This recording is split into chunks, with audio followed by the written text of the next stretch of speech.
6:39, very nearly. You're watching and listening to Breakfast with Stephen and Angela. Good morning to you. Let's take a look at today's front pages. Well, The Telegraph has an exclusive with Liz Truss, within which she credits her ultimate downfall to the left-wing economic establishment. For the Sunday Express, attention drawn to the thousands of lives being put at risk as a decision is made to drop a long-term cancer strategy. In the Sunday People this morning, there's an exclusive with the first victim of disgraced Met officer David Carrick to reveal her identity. The Times, Sunday Times, gives light to Rishi Sunak's threat to take Britain out of the European Convention on Human Rights. And finally, in The Observer, we're told there is a 0 chance that the Tories will meet their pledge of 40 new hospitals by 2030.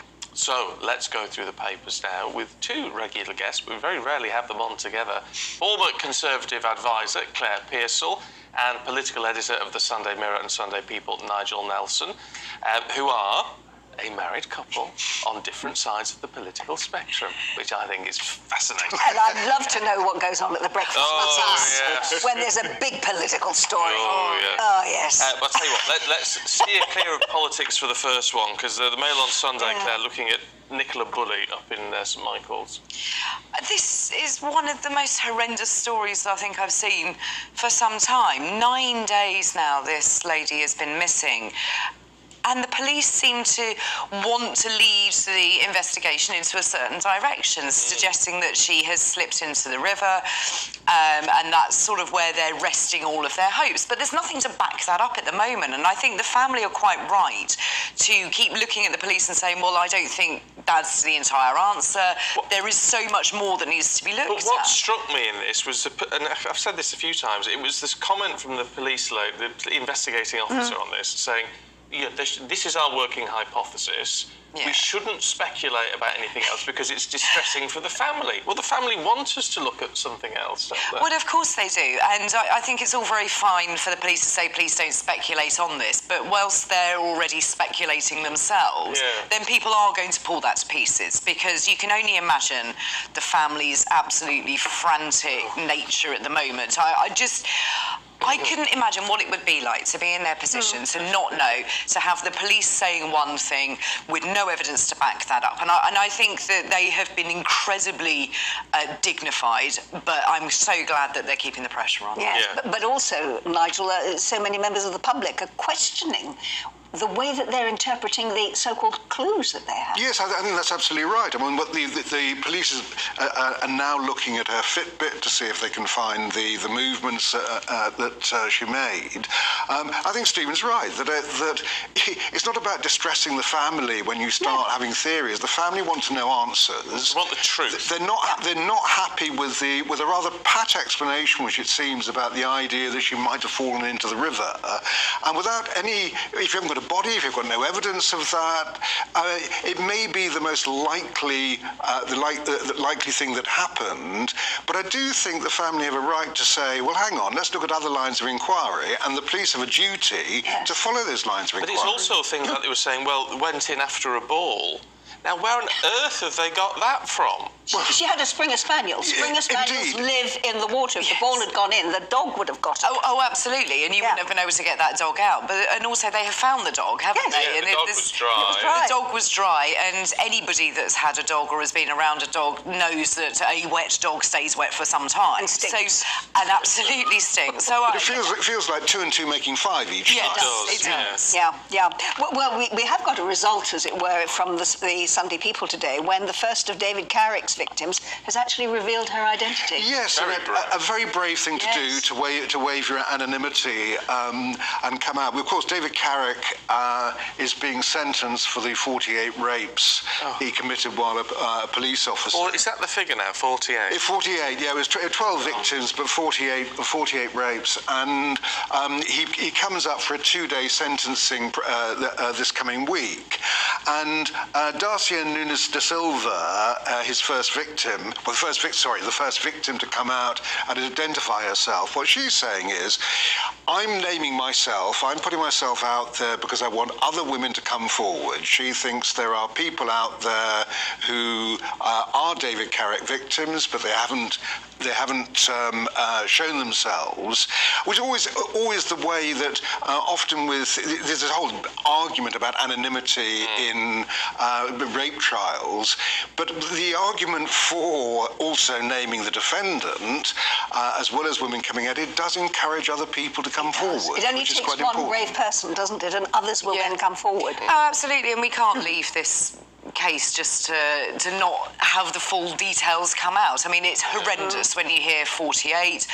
You suspect there are more, unfortunately, and I feel incredibly sorry for those women who are suffering in silence with very little support and so much concern that they wouldn't be taken seriously. How awful is that when you have a police officer, somebody you are supposed to trust? And I hope that more women come forward. I really do. I hope that there aren't women, but those that are, I really do hope this gives them the courage to do so. And it's worth bearing in mind, if you happen to be one of those people or know someone who's been affected by this, you can coming forward like this doesn't mean you have to go in the papers. No, you can do it anonymously. Completely anonymously. You will be protected. Let's talk politics then. To the Observer. We're not going to get 40 new hospitals by the end of the decade, apparently. Okay, is anybody surprised by that comment? Well, we should be getting some. You should. We should. The community should. However, only 10 of these have had full planning permission granted to them. Right. And 13 of them have no planning permission whatsoever. Anybody that has had access to the planning system knows that it is lengthy and complicated. I think one of the most extraordinary statistics that came out of this in the Observer piece is that 284 hospitals in England are older than the NHS itself. Crikey. So those buildings are absolutely creaking. They're pre-1948. And they are falling down around people's ears. And you have to admire the chief executives of some of these trusts who go around and they patch up as best they can.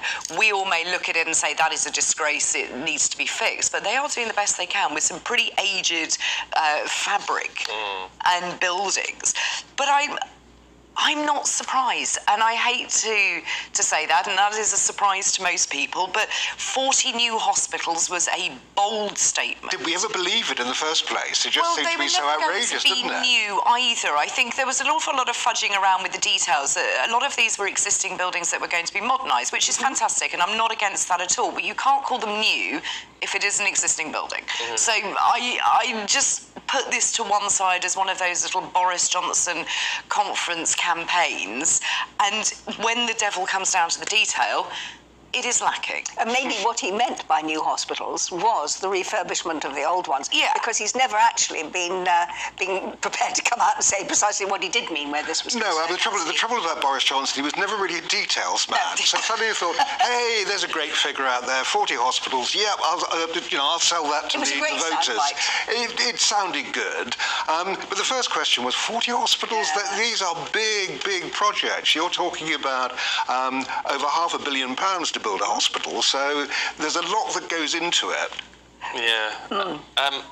Can we have a look at the Jangleys? The Janglies.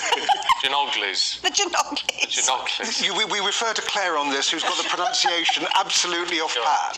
Genogly. It is Genogly. It is. There you go. I got it right. I've never said it so much. I love Genanglis.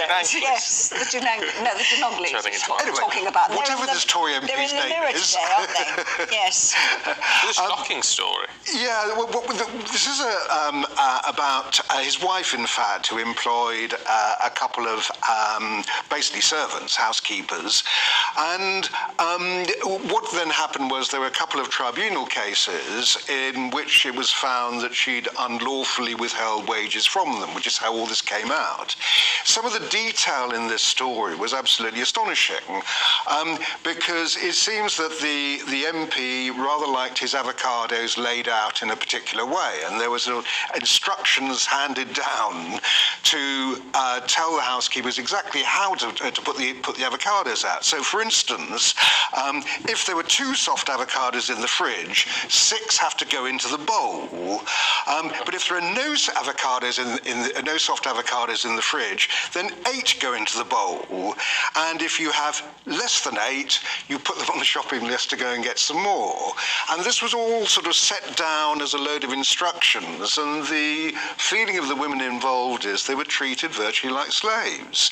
And there is this kind of feel about this couple, one of which, he was a former Justice Minister, Tory MP now, being entitled, uncaring, and very dismissive of people that they see who are beneath them. And very picky too, because picky. Anyone that's ever bought or eaten an avocado knows that you buy it and you think, I can eat it tomorrow, you open it and it's solid. I mean, knowing when an avocado is ripe is an art in itself. Indeed it is, yeah.